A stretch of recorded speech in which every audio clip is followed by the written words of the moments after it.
Bienvenidos, bienvenidas, bienvenides a una nueva edición de Cuentero en la Sala, nuestro ciclo de encuentros, de charlas.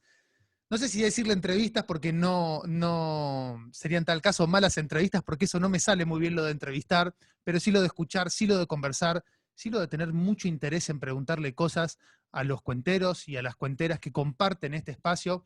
Quería arrancar dándole las gracias a todos los que compartieron y comentaron el encuentro de la vez pasada que tuvimos con Juan Moreno. Para mí fue un gusto enorme hacerlo. Volverlo a escuchar fue como volver a estar en los talleres, tener de nuevo esa sensación. Sé que a muchos les gustó el encuentro, se quedaron con ganas de escuchar más. Muchas gracias por los comentarios, pude compartir algunos con Moreno.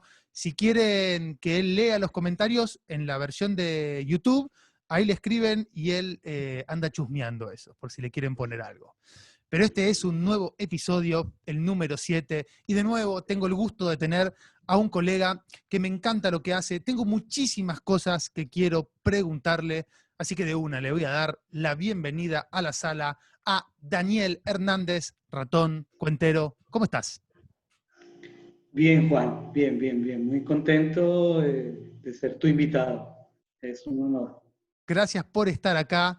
Y hay una especie de cortesía en el programa, Daniel, una primera pregunta que le he hecho a todas las cuenteras, todos los cuenteros que pasaron, y quiero hacerte la voz. Tiene que ver con tus orejas, con tu condición de escuchante.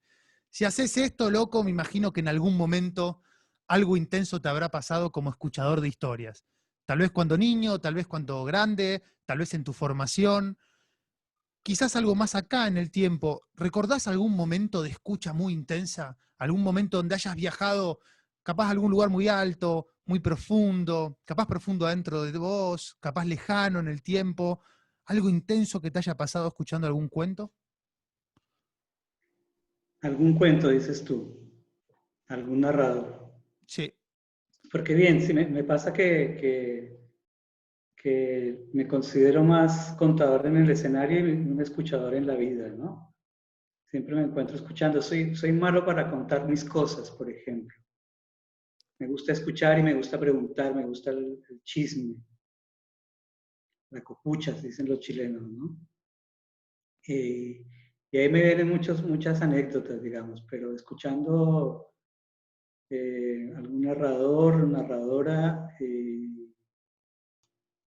me vienen sensaciones desde muchos momentos con Carolina Rueda, Lu Méndez, no sé, con Juan Moreno, obviamente con Juan, de, de agüita en los ojos, ¿no? De agüita en los ojos de enternecerse al máximo o de alguna manera también aterrarse o divertirse muchísimo, ¿no? Momentos así como por ejemplo, vas escuchando un cuento y sabes hacia dónde está yendo y me pasó una vez con Marco Mosquera en un festival en Misiones. Cuenta un cuento de la gallinita del almendral y como que al final deja morir la gallinita y yo sabía que iba para allá y le grito desde el escenario, negro, no, por favor, no, no. Eso puede ser una de esas, Hermoso. de muchas más, ¿no? Che, y vos sos licenciado en artes dramáticas, ¿no? Cuando Artes escénicas, sí. escénicas. Cuando llegaste a la universidad, ahora quiero que me cuentes y que nos cuentes un poco cómo es la relación de las universidades de Colombia con el cuento, que es algo que desde acá por lo menos lo vemos con fascinación y bastante extrañeza. Cuando vos entraste ahí a estudiar, qué relación tenías con el cuento ya? ¿Habías escuchado cuenteros? ¿Era algo que en el lugar donde te criaste estaba constantemente o fue una sorpresa que descubriste ahí? Y la verdad en la universidad no estaba no está la narración como un ramo, digamos, como un área. Yo conozco la narración en Colombia, finalizando casi ya la carrera de maestría. Se llama maestría en teatro también o licenciatura en artes escénicas. Hay una, hay una especie de confusión ahí, porque cuando yo estudio en ese lugar, en esa universidad, digamos, está en un proceso de legalización para hacer educación superior, porque era un programa que tenía el distrito de Bogotá, de tener varias academias, todas las academias de arte, y buscaban una universidad que las acogiera. Mientras fue escuela de teatro, se llamaba Escuela de Teatro Luis Enrique Osorio, el nombre de un dramaturgo colombiano. Mientras fue escuela de teatro, se llamó Maestría en Teatro. Luego ahora que pertenece a la Academia Superior de Artes Escénicas de Bogotá, de la Universidad Distrital, se llama Licenciatura en Artes Escénicas. Pero no, ahí no había esta relación con el cuento. El cuento en Colombia empieza a surgir en las universidades y después de un taller que hace Garzón Céspedes. Hay varias también confusiones, digamos, ¿no? O mitos sobre el tema. Pero sí es Garzón el que hace el taller y Carolina la que, con otra gente, con Riascos y otros narradores, empiezan a hacer espacios universitarios en los patios de la universidad. De la Universidad Javeriana Carolina y en la Nacional, algunos amigos míos que me empiezan a invitar a ir a contar en ese lugar. Y yo, es muy divertida esta historia porque yo veía en menos a estos narradores, ¿no? Los veía bastante folclóricos. Yo estudiaba teatro, estudiaba Stanislavski, o sea, ¿qué hacían estos aquí parados en una plaza de una universidad contando los cuentos de sus regiones, de sus lugares y tratando de hacer una cosa escénica ahí que no tenía ni pies ni cabeza, ¿no? Entonces yo iba y me insistían en que contara porque yo contaba cosas que hacía cuando chico con mi padre, viajaba con él y aprendí poema llanero, que es una expresión de la tradición oral de los llanos orientales de Colombia y Venezuela. Que es como una payada, ¿no? Es en décimas. Es en décimas, a veces, no, hay contrapunto también, que es lo que sería la paya, ¿no? El contrapunto llanero, pero ese es más cantado. El poema está acompañado con arpa, cuatro, maracas, en ritmo de joropo normalmente, pero va Sí, recitado en décimas. Se cortó un poco. te pregunto si se improvisa, ¿es repentizado también? No, es décima que se recita, digamos, ¿no? Hace ya varios años que se murió mi compadre. Lo enterraron una tarde con el sol de los venados. Tocaba yo un pajueleado en mi bandola tameña, fiel testigo y compañera de esa triste despedida que yo recuerdo hoy en día con una profunda pena. Y ahí va el relato, ¿no? Y Precioso. eso va acompañadito de música de fondo. Bien, y entonces a mí me encantaba eso cuando chico, cuando yo viajaba con mi padre a esa región, escuchaba en los parrandos llaneros, que son como las fiestas que se hacen allá, escuchaba, mi papá me regalaba los cassettes en esa época y me los aprendía. Y ya en Bogotá, cuando había visita de la familia, entonces ponían al niñito a recitar los poemas llaneros. Y yo recitaba eso de chico, entonces cuando empieza el tema de los cuentos allá en La Perola, que me invitaba Fabián Acosta, yo iba alguna vez y decía, bueno, está bien, yo algo de esto hago, y tiraba un poemita llanero, dos que me sabía, una cosa así. Y ahí conozco, digamos, como la narración, ¿no? Que para mí todavía no tenía una concepción de algo escénico, digamos, de algo que tuviese que ver con el teatro, que era lo que yo hacía, ¿no? Lo que estaba. ¿Y hay algo en particular en Colombia que hace que el hecho de que en cierto momento se pusieran a contar y abrir espacios en los patios de las universidades, calculo también ahí chicos y chicas de distintos lugares de Colombia, que eso haya aprendido, que haya gustado, que convocara gente? ¿Es un lugar más pegado a su tradición oral, más atento a la figura del cuentero tradicional, o no? ¿Fue algo bien eso, que surgió porque lo tiró ahí Garzón, prendió, lo agarró Carolina? ¿Cómo arrancó eso allá? Yo diría que sí, que hay una especie de afición por contar historias en los colombianos, ¿no? Siempre conversamos con los narradores, con los colegas y decimos, bueno, hay una cosa muy coloquial del colombiano que uno se encuentra con otro amigo siempre y le dicen, ¿qué hermano? ¿Cómo le va? Bien. ¿Qué ha hecho? No, aquí estamos, no sé, vengo de paseo acá a comprar al supermercado, estoy dando una vuelta. ¿Y qué más? No, pues bien, esta mañana mi mamá no sé qué, imagínese que me dijo, no, ¿y qué más?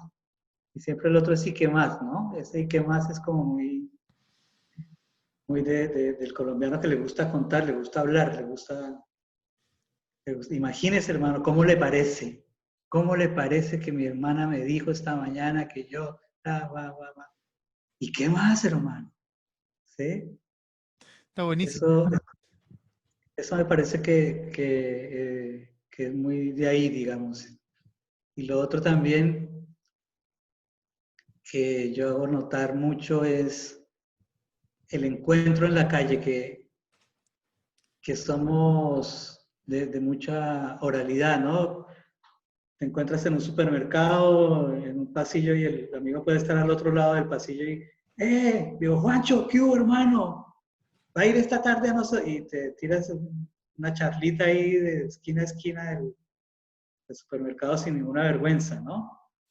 Y muy expresivo, ¿no? Eso por un lado, pero por otro lado, estas son especulaciones mías. Me parece que lo que sucede en las universidades es que normalmente eran universidades donde llegaba gente de todo el país, ¿no?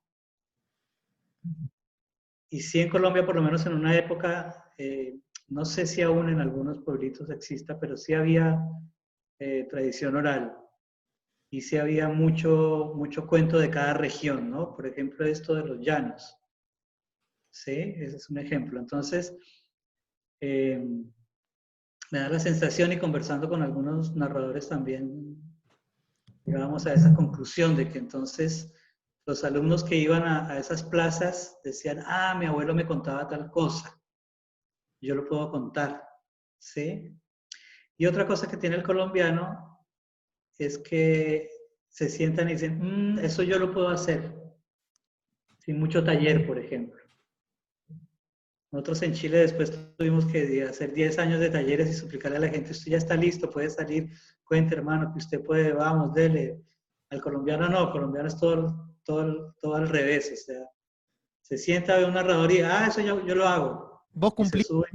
con esa norma, Daniel, cuando te pidieron ahí que salieras a las primeras plazas a contar? ¿En algún momento tuviste una instancia de formación o te fuiste formando vos, escuchando gente que te interesaba? ¿Cómo fue al principio hasta hacerte un repertorio? No, no. Ahí yo en esa época hago un coqueteo, digamos, con la narración. Y después ya termino la escuela y me gustaba mucho el teatro de calle, que se hace mucho en Colombia, ¿no? Trabajo de teatro de calle, zancos y cosas de estas, y comparsas. Y ahí estuve unos años con teatro de calle y después con la misma gente de los cuentos, que digamos el lado que yo tengo por ahí de los cuentos es de la Universidad Nacional. En la Universidad Nacional había formado Enrique Vargas, que es el que está del Teatro de los Sentidos, que estamos haciendo los cuentos con sentidos. Él había formado el taller de investigación de la imagen dramática. Y en ese trabajo se desarrolla el Teatro de los Sentidos. Ahí es como el laboratorio donde se desarrolla todo el tema del Teatro de los Sentidos. Y dentro de la compañía estaba Lecos. Enrique también contaba, era un investigador. Enrique investiga sobre el tema de la narración en Colombia como algo escénico, pero más desde el teatro. Enrique Vargas, el director de Teatro de los Sentidos. Y Alecos también contaba, y estaba Fabián, y estaban varios en esa compañía que contaban historias. Y ahí es digamos, otro tiempo donde yo cultivo de alguna manera, pero siempre muy de lado. Yo seguía con el tema del teatro, En esta compañía lo que hacíamos es que en las giras hacíamos nuestras funciones normales y después que salíamos nos íbamos a algún bar y en los bares cantábamos, hacíamos poema y contábamos, digamos, pero yo todavía lo veía como algo muy, muy coloquial, muy hobby, una cosa así muy como que ¿Y hubo un el momento, actor. hubo algún momento específico donde volcaste y te empezaste a ver como cuentero? ¿Volcaste o te iluminaste? No sé, volcar queda medio raro, pero ¿te diste cuenta que ya eras cuentero o fue de a poquito? ¿Te fuiste destiñendo, te fuiste tiñendo de cuentero? Yo creo que sí, me fui tiñendo con los años. Se seguía apareciendo la posibilidad en muchos momentos. Y después de trabajar muchos años con el Teatro de los Sentidos, hacemos unas giras por Europa, hacemos unas giras en Sudamérica y llegamos a Chile. Y ahí me enamoró de una chilena. Y decido quedarme en Chile. Pero entonces ya cuando me quedo en Chile, me quedo sin compañía de teatro, me quedo solo. Pienso retomar un poco lo sensorial, pero no me funciona mucho, no se da ese aspecto, digamos. Y estaba cansado de girar. Nosotros éramos una compañía de 23 personas que viajábamos Uf. por todo lado. Estaba cansado también de mucha gente y empiezo a pensar qué hacer en Chile. Y de ahí me viene el tema de la narración. Y empiezo a darme cuenta que no existía, digamos, que estaba muy incipiente, que había un movimiento que empezaba en esa época. De hecho, cuando llegamos en el 93 es cuando Rubén Martínez, un venezolano de la compañía de Venezuela, hace un taller a los iniciadores del movimiento. Nosotros también íbamos a los bares los colombianos y contábamos, un bar que se llama La Casa en el Aire, y que es, digamos, el lugar donde se cuenta todavía historias en Santiago. Y ahí, entonces, cuando ya empieza como a hacerse ese fogoncito que empieza a cultivar seriamente la narración en Chile, ahí yo digo, bueno, voy a ir por ese lado. Y formo una compañía con actores para experimentar sobre el tema del cuento y ya abocarse seriamente y desarrollarlo de lo que yo recordaba que se hacía en Colombia. De hecho, para mí era como decirle a esta gente, mira, lo que yo sé es estos poemas, estas cosas, yo sé que se cuenta, yo he visto esto, podemos investigar un poco más, eso no existía YouTube en esa época ni nada de eso. Podemos investigar un poco más, pero lo único que yo pienso que nos podría dar una mirada como compañía de contadores de historias es ir a Colombia. Y entonces tenía yo un autito antiguo en el cual nos fuimos a Colombia de gira con un montaje que hicimos de cuentitos para ir en el viaje financiando y ya ir a ver a la gente que hacía y que se dedicaba en Colombia a cuentos seriamente. ¿Pensás, Daniel, eh, algo así como un estilo colombiano de cuentos? ¿O tendríamos que pensar que hay un estilo caleño, un estilo en Medellín, o cada cuentero y cada cuentera tiene lo suyo? ¿Hay algo que puede identificar que dice, este es cuentero colombiano, más allá del acento, más allá de cómo se presenta? Sí, yo creo que hay una esencia, ¿no? Que tiene que ver con esto mismo que hablábamos al principio, ¿no? De qué hubo, hermano, y entonces qué pasó, y entonces qué. Y yo creo que eso es, esa esencia, podríamos pensar en que el narrador colombiano es muy rápido, ¿no? Como que su estilo es muy rápido. Y cada vez los jóvenes están más rápidos, con ritmos bastante picantes, digamos, si se entiende así como. Sí, rápido. De hecho, a mí cuando voy a contar a Colombia me encuentran lento, porque he tomado los ritmos más chilenos y argentinos, ¿no? Un poco más de pausa. Y en Chile, de ese primer momento y de lo que se fue armando, hoy pasaron varios años y encontrás también ahí un estilo. ¿Qué empezó a pasar en Chile? Vos trajiste esto, trajeron algo de Venezuela, y después se empezó a armar con cosas que ya que ya estaban ahí. ¿Sentís que hay un estilo chileno de narrar, una manera de acercarse a cierto repertorio, o no? ¿O hay escuelas, personas que cuentan de maneras distintas? Sí, siempre todo, en todo lado, en este oficio hay muchas maneras y formas, ¿no? De hecho, está claro que siempre existen los talleres y cada taller, cada cual enseña lo que piensa un poco o por el lado por donde llega él, esa persona a narrar, digamos, ¿no? Y en eso también hay muchos estilos. Eh, pero a mí me parece que sí, que el chileno podría tener un tinte poético Neruda, una cosa así muy de la literatura también, una cosa también de Violeta Parra, un saborcito así como que el ritmo es decantado, ¿sí? Que es un poco el ritmo que yo creo que tengo ya de mezcla de colombiano con 20 años que viví en Chile, ¿sí? Eh, que, que me muestra esa parte de mi chilenidad, digamos, ¿no? Que caracteriza al chileno, que tiene más pausa que el colombiano, ¿no? Por ejemplo. Y además de esa mezcla de lenguas, de modos de hablar, ¿qué sentís que te hace particular o distinto, si querés, como cuentero? ¿Es el tipo de cuentos, la manera de encararlos, la manera de estar en el escenario? ¿Qué te hace particular? Mm, Mira, yo me he dado cuenta con el tiempo que soy un vicioso del, del público, de ver qué le pasa al otro, de ver ese asentir del otro cuando yo estoy contando, de ver la sonrisa. Y si eso no lo logro, estoy todo el tiempo en el escenario buscándolo, buscando ese feedback, ¿no? Esto es como, y que eso también yo lo diría que es de una escuela muy colombiana, ¿no? Eh, Porque después que yo estoy en Chile y como te decía, empiezo a desarrollarlo, me dedico ya conscientemente a desarrollar el oficio. eh, empezamos con la Pati Mix a hacer festivales y a traer gente de Colombia. Iba Carolina, iba Diego Camargo.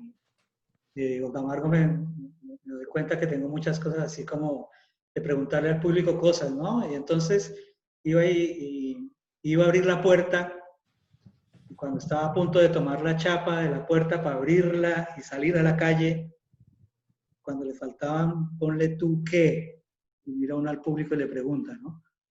¿Qué distancia crees tú que estaba esa mano de la chapa de la puerta? Y buscas eso, ¿no? 15 centímetros. 15 centímetros es mucho porque la da una conversadita y eso a mí me encanta, ¿no? Ahora que Eso, decís eso, me acuerdo que una vez, siendo público un espectáculo tuyo, 2 veces nos tiraste mocos en el cuento que contás de. Y me acuerdo que la gente decía, ¡ah! Y se tiraba para atrás. En el cuento que contabas de un tonto, creo que era la versión del ahijado de la muerte, me parece que era así, uno que estaba resfriado y vos hacías este gesto y nos sí, tiraste. sí, sí. Yo estaba de costado, no estaba de frente. Y me acuerdo que la gente que estaba delante tuyo, muchos hicieron así y después se rieron. Tuvo muy bueno ese efecto. Claro, eso a mí me encanta, eh, esa posibilidad literal de romper la cuarta pared, ¿no? Sí, del convivio, ¿no? Para mí eso de la narración es, como digo, es un vicio. De hecho, a veces me veo a mí mismo, me confieso que me veo complicado porque salgo de funciones donde digo, había uno allá atrás en la sala que no me miraba como a mí me gusta, como yo siento que estamos en el viaje todos, ¿no? Eso me caracteriza mucho, digamos, esa participación todo el tiempo de estar en ese viaje, de ir al cuento, estar con el personaje, mostrarlo desde la palabra, y entonces fue y le dijo a su mamá, mami, mami, mami, sírveme mi desayuno, creo que era ese cuento, ¿no? Sí. No me sirve mi desayuno, decía el tontito, y de pronto volver a este escenario real y decir, y se limpiaba, ¿no? Y ver qué pasa con el otro, ¿no? Esa reacción de tirar lo que tú dices, ¿no? Che, y me imagino que te ha tocado contar acá en Chile o en algún festival afuera, en teatros donde ya está dispuesto la luz y el público de una manera donde no lo podés ver o alcanzás a ver apenitas la primera fila. Más allá de pedir la posibilidad de que se cambie la luz y eso, cuando te toca contar así, ¿cómo los intuís? ¿Cómo abrís ese tercer ojo del narrador que aunque no veas nada te podés dar cuenta un poco cómo están pasando? ¿Buscás la risa, los escuchás, los haces hablar? ¿Cómo hace un vicioso del público cuando no los puede ver? Sí, claro, es una constante que pida luz de sala, digamos. Ah, te plantás. Cada, cada vez más, digamos, sí. Sí, si ya me dicen, no, es imposible porque está así. Entonces, sí, sí, intento ya guiarme por la sonrisa, por lo que va sucediendo y, y por percibir al público. También hay funciones donde hay mucha gente que tampoco logras percibirlos a todos, ¿no? Ahí sí, definitivamente juega también una kinesis, ¿no? Una percepción que empiezas a conectar desde ese otro lado. Pero en lo posible, no, el vicio es el vicio. Y esto ya es como más personal, pero estamos hablando justo de esto. ¿Le das valor? Eh, no digo, seguramente le das valor, la gente paga una entrada, pero ¿para vos cuenta el aplauso del final o cuenta lo que vivís en el momento? Que el tipo se tire así cuando le tirás los mocos, que te estén siguiendo, que te respondan, o el aplauso del final, el volumen, la intensidad, la sonrisa, la sinceridad, ¿es para vos importante? ¿Te alimentás de eso también? Sí, sí, yo creo que de alguna manera eh, el final de la función esperas el aplauso, ¿no?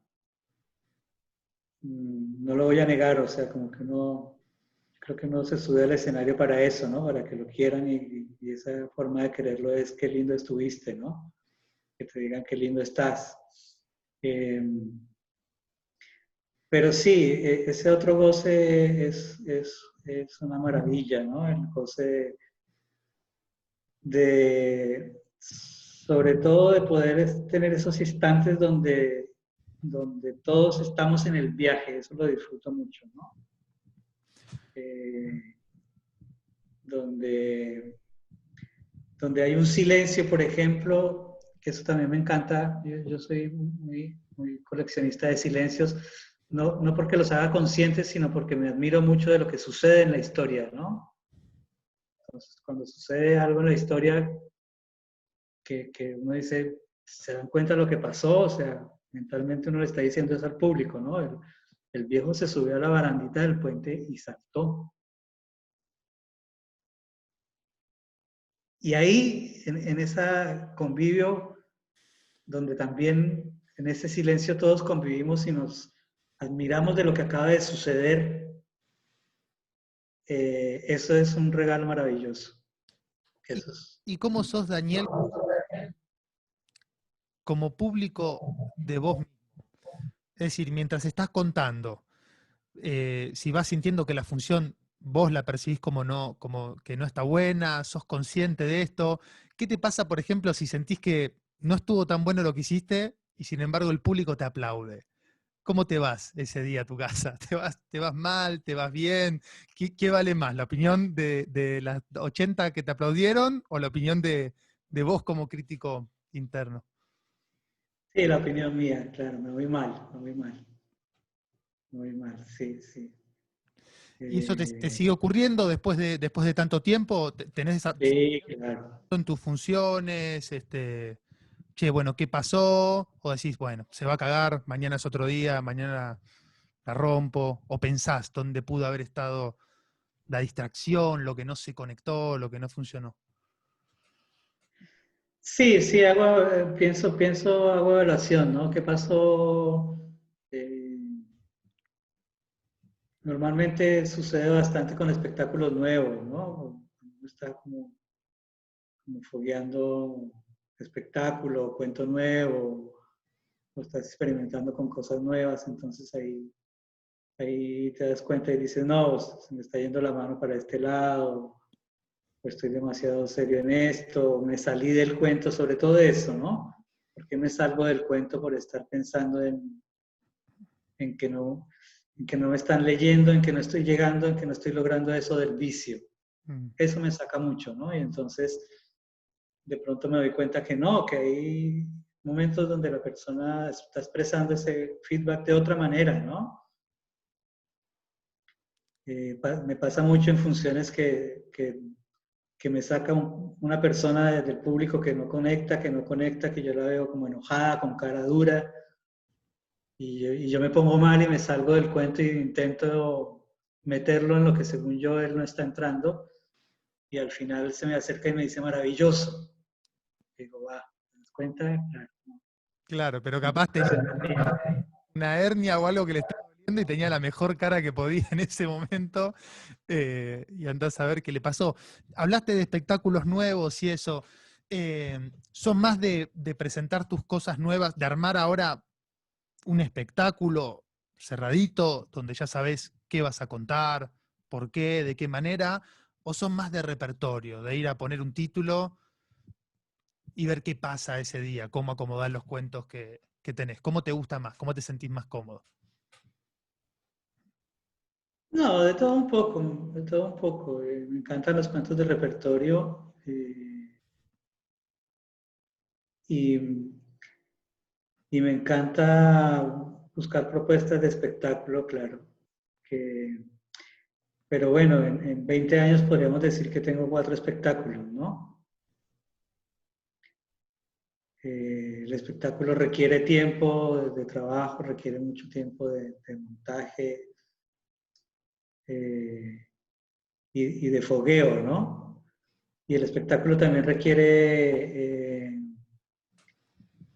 el espacio de la salita, ¿no? El espectáculo no da mucho para la calle, por ejemplo, o para el bar, normalmente, es más complejo.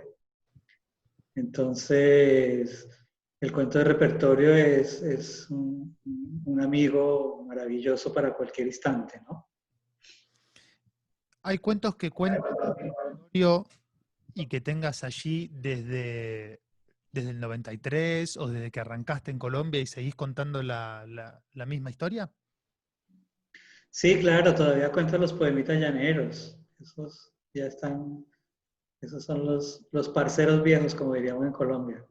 ¿Y cómo te llevas con esos personajes que aparecen en esos cuentos que capaz contás hace 20, 30 años?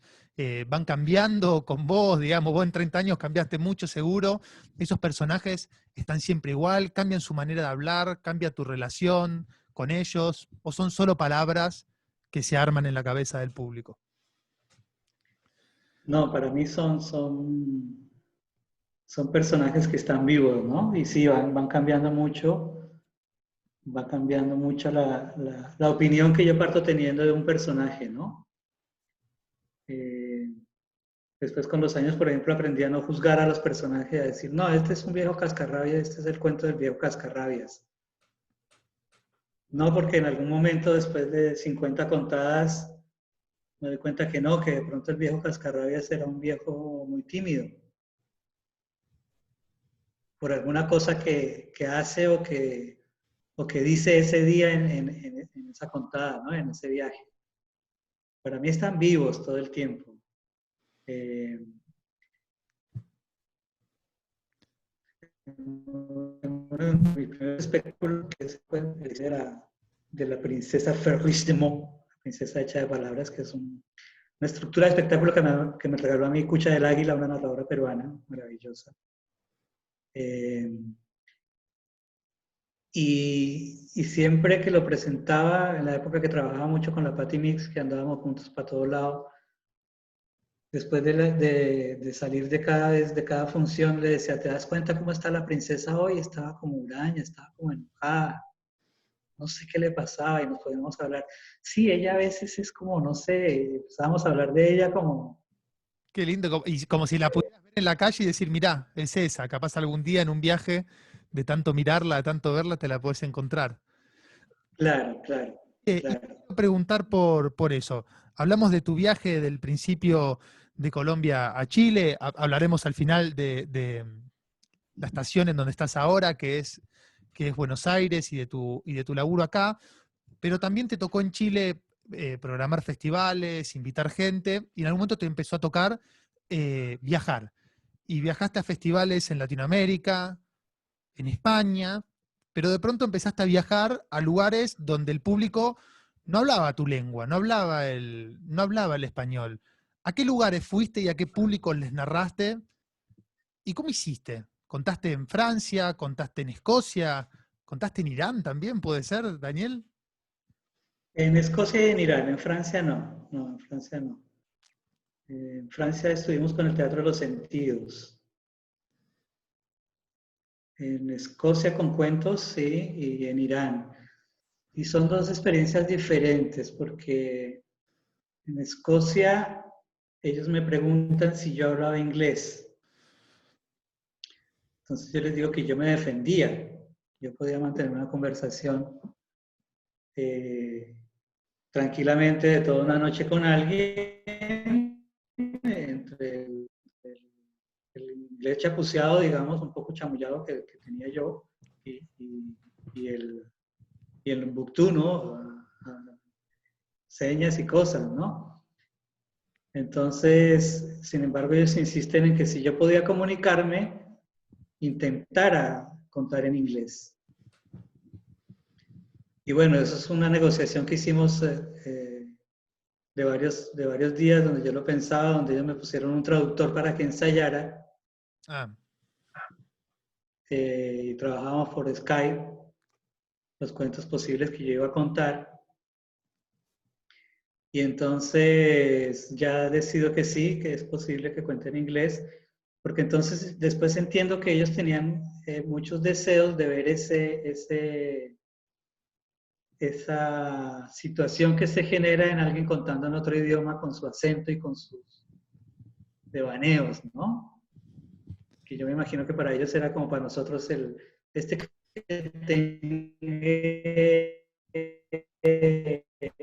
este miña que vemos cuando una persona trata de hablar español, ¿no? Entendí que ellos querían eso, querían ver ese acento, esa dificultad del habla, y que después yo la entiendo como una posibilidad donde yo me relajo y digo, si no me llega la palabra, me llega la imagen y se complementa. Y si esa es la teoría de mi taller, por ejemplo, ¿qué es eso? Hay momentos en que uno está narrando y puede decir, y entonces era una cosa así como esas camas que se usan colgadas de pared a pared, y la gente te completa, hamaca, ¿sí? Entonces dije, eso mismo lo puedo hacer en inglés, me relajo. Y de hecho, cuando empiezo a contar las primeras funciones en Escocia, casi yo diría que no conté ninguno de los cuentos que ensayé con la traductora por Skype, porque entonces también me pasa a mí que cuando son cuentos de repertorio, con esta relación que yo tengo con los personajes y con el cuento en sí, que son como, para mí son seres vivos, son personas. Entonces, en ese convivio que yo tengo con los cuentos, me pasa siempre que yo voy a decir, voy a contar algo y converso con los cuentos. Digo, bueno, ¿quién va hoy en el escenario? Vamos a ir a tal lado, vemos el público, cómo está, quiénes están, y entonces hay un cuento que dice, yo voy. calculo que en esa experiencia, contando afuera, la participación del público era clave, porque las palabras las tenían más bien ellos que vos. ¿Te pasó de estar contando y no saber la palabra, preguntarle ahí a la gente? ¿Cómo son los escoceses ahí escuchando cuentos? Sí, tengo una anécdota muy bonita, y es que eh, estoy contando un cuento donde digo, a ver, déjame recordar un momento. Claro, entonces, And then the king have a teacher. Y no podía pronunciarlo bien. Entonces la gente hace así como, ¿sí? Entonces yo digo, what happened? Don't you understand? Entonces alguien del público me dice, a tissue. Que si era un papel un pañuelo de papel. Entonces le digo, no, big box with crowns. Y empieza a describir lo que tiene un tesoro dentro, ¿no? Entonces todo el mundo está fascinado, cagado de la risa, diciendo, treasure, que de hecho todavía no lo puedo pronunciar bien, ¿no? Pero la imagen estaba clara, que eso era lo que te estaba tratando de contar un poco. Que para mí desde que la imagen esté clara en el narrador y por el contexto de eso llega, digamos, ¿no? Eso detona la imagen ahí.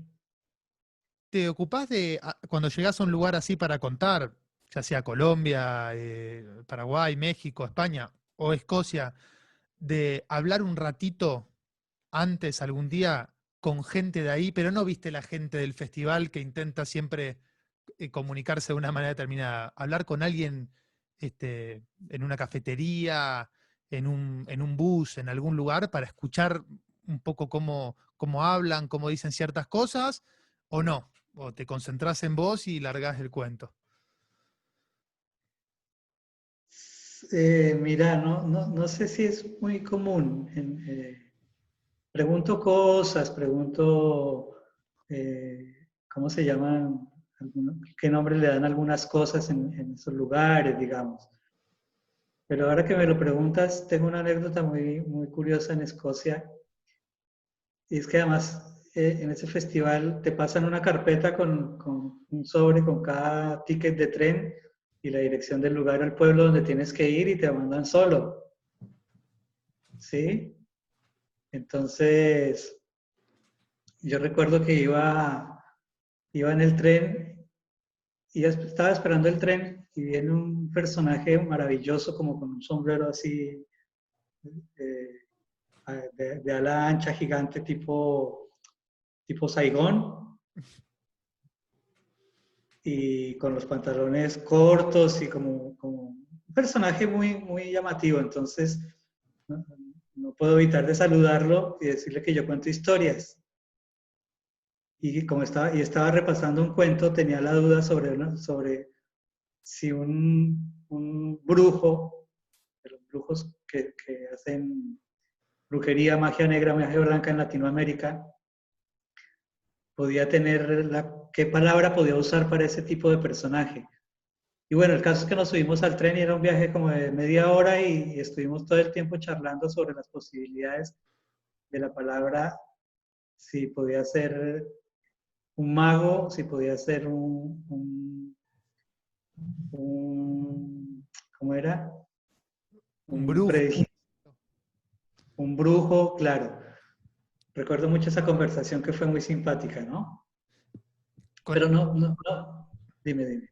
no, con este escocés que seguramente practicaba algún tipo de hechizo, capaz manejaba el tren, no sé qué estaba haciendo, vestido con un sombrero vietnamita y un palo. Sí, no. Era rarísimo.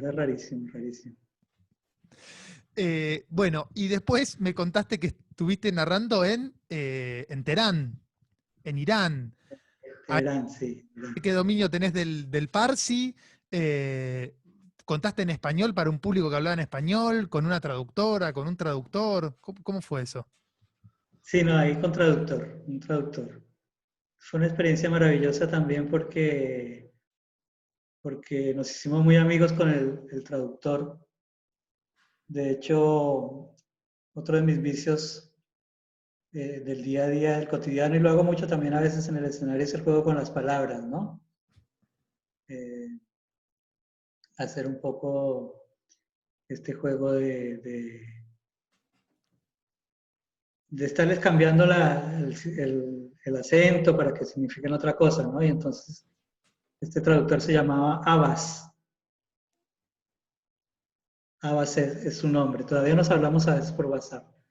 Entonces yo siempre le jugaba, ¿dónde estabas, Abbas? ¿dónde estabas? ¿De dónde vienes? Y a él le encantaba todos esos juegos que yo hacía con palabras, porque él hablaba español consigo mismo, eran con quién más, o sea, cada vez que iba alguno de habla hispana a traducir, lo lograban contratar y a él le encantaba hablar español, entonces disfrutaba mucho ese intercambio y me hacía jugar mucho con eso.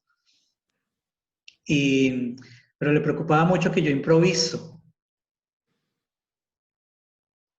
Hay una cosa muy curiosa que me pareció que se dio en Irán, y es que si en los festivales de Latinoamérica un poco la competencia, entre comillas, de quién le está yendo mejor o no es entre los narradores, ¿sí? En los festivales de acá, allá la competencia era entre los traductores. Empezaron a darse cuenta que se notaba mucho la diferencia entre el narrador muy histriónico, contando, moviéndose, metido en el cuento, y ellos paraditos ahí traduciendo. Entonces empezaron a jugar y a buscarle el ladito. Pero el mío estaba muy nervioso y yo le decía, no importa que si no te sabes la palabra, pero tú eres un gran traductor, o sea, llevamos trabajando varios días y no te veo ningún problema. Tienes que soltarte. No, pero es que yo nunca he estado en un escenario, yo siempre traduzco políticos y cosas así, más serio, por favor, señor Daniel, me decía, señor Daniel, por favor, no improvise. Y además yo llevé un cuento, es un cuento que yo hago con unos instrumentos donde vuelve el juego con el público, donde yo digo, y entonces el personaje iba, camínate que camina, camínate que camina, camínate que camina, y se encontró y tomó un instrumento como un cascabel y digo, ¿con qué animal? Entonces alguien dice, serpiente. Y el que lo dice, yo le paso el instrumento allá al público, voy y se lo llevo y le digo, muy bien, una serpiente, era una serpiente. Entonces usted es la señora serpiente. ¿Cómo le va, señora serpiente? Y el otro me habla, me responde con el instrumento como si fuera el instrumento el que habla, ¿no? Ese es el juego. Entonces había que improvisar sí o sí. Y él estaba muy nervioso, muy nervioso. Y una frasecita repetitiva que siempre estaba en el cuento es, camínate que camina, camínate que camina, camínate que camina. El hombre llegó y se encontró con un pajarito. Muy bien, pajarito. Entonces él me tenía que traducir pajarito. Todo el tiempo era improvisación. Entonces, yo lo que hice ya cuando nos íbamos a subir al escenario, dije, cuando él me había aprendido el camínate que camina, camínate que camina, camínate que camina, que era el personaje que caminaba, pero lo había aprendido en Parsi. Me había aprendido esas palabritas que ahora no recuerdo cómo era, pero ponle cronky, cronky, cronky, cronky, cronky. Entonces, cuando empezamos en esa parte del cuento, él me está traduciendo toda la parte del cuento y yo voy a decir, yo hacía camínate que camina, camínate que camina y me movía por el escenario caminando. Lo hago la primera vez así en la contada y en la segunda cuando él me va a traducir yo lo digo en Parsi. Cronky, cronky, cronky, cronky, cronky. Y le digo también que camine él. Y él me mira así, aterrado. Yo le digo, vamos, vamos, concri, concri, concri, concri, concri, concri. Y entonces él empieza a caminar por el escenario y todo el público empieza a aplaudir y él se empieza a sentir así, pero maravillosamente exitoso. Y de ahí fue una función apoteósica. De hecho, después después de la función decía, lo que hicimos, don Daniel, ¿no? Lo que hicimos. Yo le decía, claro, le hicimos la función juntos. Te lanzaste a la improvisación. ¿Y llegaste a escuchar cuenteros y cuenteras? No sé cómo es ese tema ahí, pero ¿llegaste a escuchar narradores allá? Porque uno tiene la idea que ahí comenzó todo. Hace, no sé, 5.000, 6.000 años que hay gente parada contando cuentos ahí. ¿Llegaste a escuchar o eran todos internacionales? No, no, no, no. De hecho, internacionales éramos 7, 8 nomás.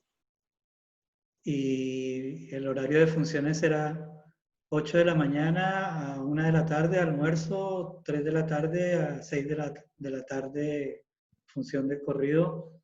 Narradores de todo el país, de todos los estilos, de todas las maneras, Me llamó mucho la atención, sí, que había también una vasta influencia del tema del libro ya, de la animación lectora, Ah, de subirse a los libros. Eso me llamó la atención, que había bastante narrador. Tal vez porque el instituto que organiza es parte del Ministerio de Educación de Irán y su área de lenguaje, ¿no? Tienen varios institutos de lenguaje por todo el país donde hay narradores, ya sea un poco tradicionales o ya sea más contemporáneos, que trabajan en esos institutos y van al festival. entonces contaste en Escocia, en Irán. ¿Cómo es contar ahora, durante la cuarentena, el distanciamiento, toda esta movida, a través de una pantalla, para un vicioso del público? Como dijiste que sos. ¿Estuviste contando cuentos durante la cuarentena? ¿Lo hiciste porque había que hacerlo y seguir para adelante? ¿Lo hiciste para probar? ¿Te sentiste cómodo? ¿Te sentiste para el orto? ¿Qué es esto de contarle a una pantallita? ¿Qué estuviste haciendo estos meses? Al principio estaba totalmente reticente. Estaba, estuve alejado los primeros meses, no lo podía concebir. Soy bastante purista, digamos, con el tema del lenguaje que manejamos. Para mí es importante, insisto, el vicio del convivio. Y entonces, y además como forma de narrar me parecía muy complicada, ¿no? Esto de no poder ver al otro y recibir ese, estoy contigo, te estoy siguiendo, estamos juntos en el viaje, ¿no? Pero después aparece este ciclo que estaba organizando el Teatro Los Sentidos, que es la gente con la que yo empecé en Colombia a hacer teatro profesional, digamos, y me invitan, porque yo de ellos soy el único que me dedico después eh, de lleno al oficio de narrar, ¿no? Entonces me invitan de alguna manera que yo esté ahí con ellos y que coordine y haga la invitación a los narradores. Entonces, obviamente estas cosas están pudiendo suceder gracias también a esta situación que estamos viviendo, ¿no? Y entonces es una forma de volver a trabajar juntos y eso me entusiasmó mucho. Y ahí les dije que sí, que iba a hacer el intento de contar. ¿Y cómo es eso? Para mí es rarísimo porque es la primera vez que ensayo los cuentos. Después me vi a mí mismo días después encendiendo el Zoom, mirándome la cámara, grabando y viendo qué pasaba. ¿Sí? Yo lo máximo que hago con un cuento es repasar el texto por ahí en la ducha, digamos, ¿no? Pero sentarme a ensayar antes de función y mirarme y repasar el video y decir, ah, no, aquí estoy muy pegado mirando a la cámara, estoy muy cerca, estoy muy lejos, eh, aquí puedo dejar de mirar y ver que hay un personaje y entonces llegó y se acercó y le dijo qué le pasa y empecé a descubrir todos esos jueguitos a partir de esos ensayos, ¿no? Siento yo que como una manera de paliar esto otro, este vicio que no está ahí, ¿no? Que definitivamente de alguna forma eh, se está renunciando a eso o se está resignificando, diría yo, ¿no? Es muy interesante el encuentro con el Teatro de los Sentidos porque ellos también desde su búsqueda, donde el trabajo siempre fue el generar imagen a partir de un aroma, de una textura, de un roce, de mucho contacto, también de respuesta ahí en el ahora, están también abocados a esta investigación de que qué se hace ahora con estas pantallas. Y los cuentos se está haciendo para ellos como una posibilidad de investigar de qué manera podemos conectar con el otro sin estar ahí, ¿no? Que es un poco lo que tú me preguntabas al principio, teatro con las luces que te encandilan, ¿no? Y, ¿Cómo va esa conexión? y pudiste, no tanto contando, sino escuchando, algún colega, algún compañero, alguna compañera, eh, realmente gozártelo, disfrutarlo al nivel que lo hubieras disfrutado en vivo? ¿Podés prestar la misma cantidad de atención? ¿Crees que ya llevan con este ciclo que es los jueves, ¿no, Daniel? Sí, Siguen los jueves. los jueves. Decinos ahora, hacenos la invitación. ¿A qué hora es el ciclo de teatro de cuentos con sentido? Es los jueves 14 horas Buenos Aires, 18 horas España. Eh, 18 horas España es una guía más por si nos ven de otra parte de Latinoamérica, pero más o menos coincide entre las 12 del día y las 2 de la tarde de Venezuela, Colombia hacia abajo, Chile 1 de la tarde, Argentina, Uruguay 2 de la tarde. Genial. Bueno, y jueves a jueves hay distintos invitados, distintas invitadas ahí contando. Después hay un momento de un intercambio, de un patio, de un conversatorio con la audiencia. Está muy bueno. Entonces ya llevas 5, 6, 7 jueves de estar no solo contando, sino escuchando otros cuentos. ¿Cómo es escuchar los cuentos en pantalla? ¿Mirás la pantalla todo el tiempo? ¿Te cansa y bajás? ¿Extrañás el cuerpo? Son muchos colegas que ya conociste. Decís, uy, acá me lo imagino que está incómodo, que se tiene que parar, o te sorprende lo que hacen. ¿Cómo sos escuchando cuentos en una pantalla? Que también es algo nuevo. Si contar cuentos en una pantalla es algo nuevo, escucharlos también es extraño y merece de tener el pensamiento un poco ahí. Mira, ahora que me lo preguntas, me doy cuenta que aparece de alguna forma esa, esa costumbre que he tenido desde hace muchos años de acoger al otro que está ahí, ¿no? Ya sea en el escenario en vivo o en cámara. Entonces, ha habido de todo, pero creo que la sensación general es, bueno, es lo que estamos viviendo, es lo que podemos dar, veamos cómo lo logramos. Por eso también hacemos un ensayo para que el narrador, si no ha contado en cámara, que muchos no lo han hecho, eh, le veamos el otro, le pueda ver un poco cómo está su ubicación, cómo está la luz que tiene, si está mirando mucho a la cámara, si mira para abajo, se ve que está leyendo. Eh, y como que hay esa suerte de buscar que sea acogido, como te decía, que sea el narrador tenga esa tranquilidad de ser querido, ¿no? En un espacio que está haciendo frío también. Lo hago siempre en los festivales igual, ¿no? O sea, otro día no me acuerdo con quién, en las entrevistas que estoy haciendo que te contaba, de pronto charlamos de eso más adelante, alguien me decía que nunca olvida cuando yo llamaba la atención en un festival a decirle a la gente, a los narradores que estaban en la sala, que dejaran de repasar el cuento y se concentraran en escuchar al que está arriba. No Es, por una cosa ética, sino por una cuestión de amor con el otro, ¿no? Estoy contigo sí, y y por me una voy en el viaje. viene vanidosa y personal, es una ley. Si vos en la pata del escenario, en vez de escuchar a tu compañero o a tu compañera, estás pensando en tu cuento, cuando salgas la vas a cagar. No hay nada mejor Claro, que meterte en una historia de otro, el otro está a cargo, está escuchando, después vos entrás mucho más fresco. Me hablabas de esas entrevistas, que es un laburo súper importante, también necesario. Estás documentándote y escribiendo o realizando unas entrevistas con la idea de publicar un escrito sobre la historia y el desarrollo de la narración en Chile. ¿Cómo es este proyecto?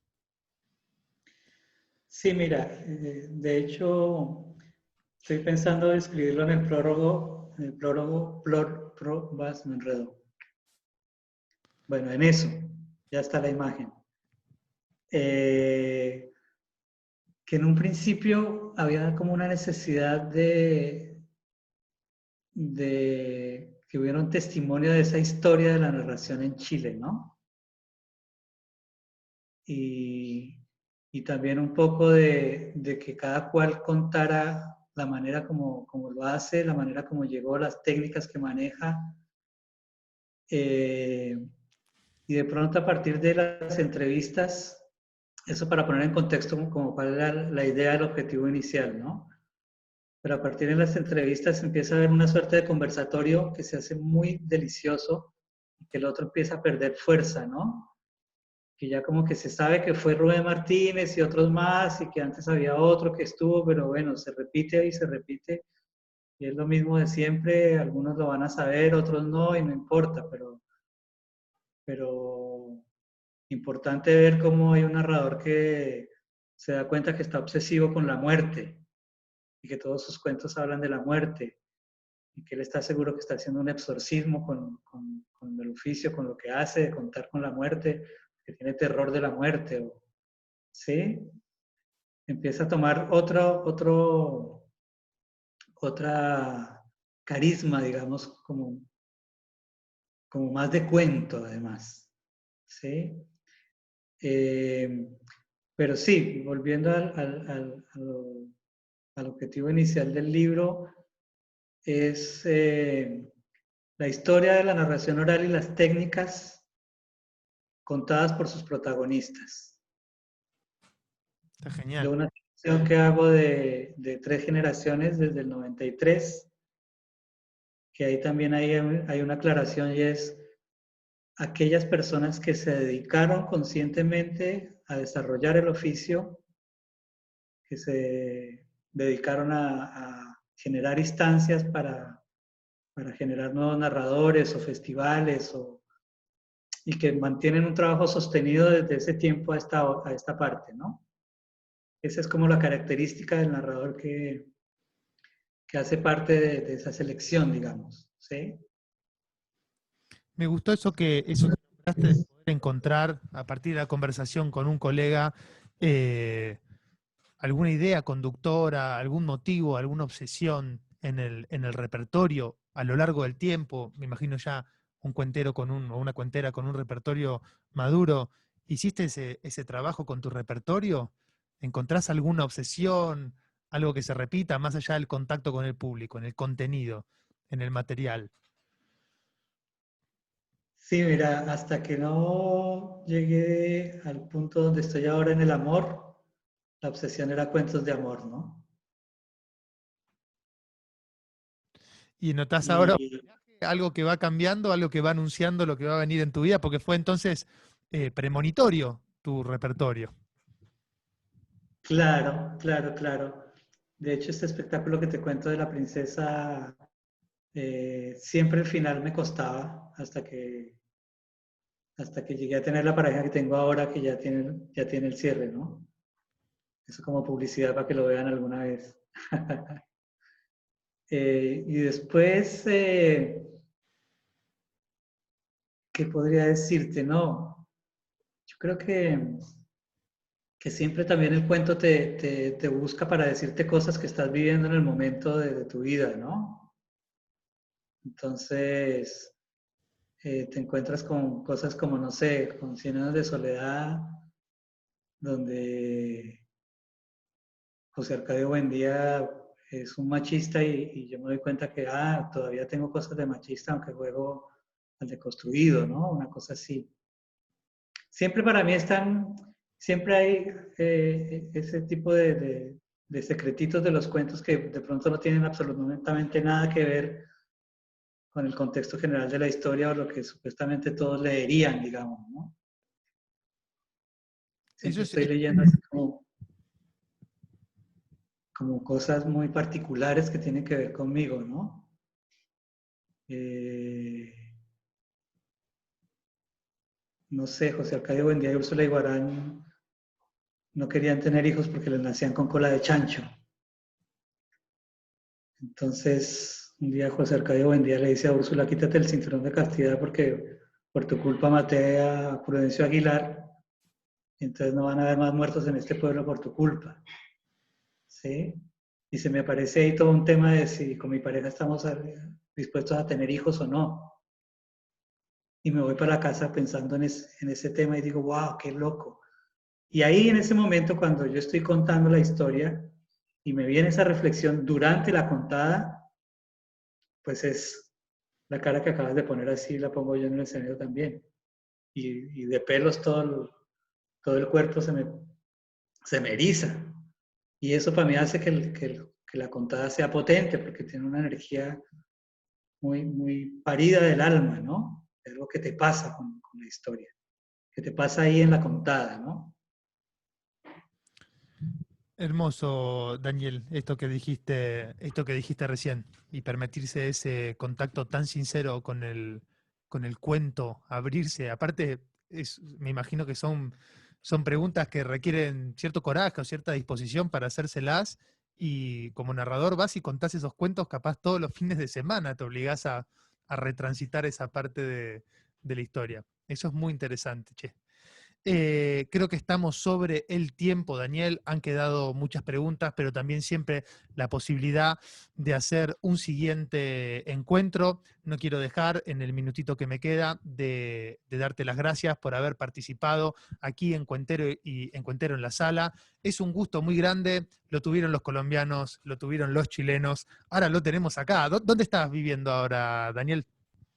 Estoy en la trifrontera, En Caseros con Chiclana, Boedo, Pompeya, Parque Patricios, ahí toda la trifrontera. Caseros y Chiclana, diagonal especiosa, Chiclana de la ciudad de Buenos Aires. Bueno, lo tenemos acá cuando pase todo esto.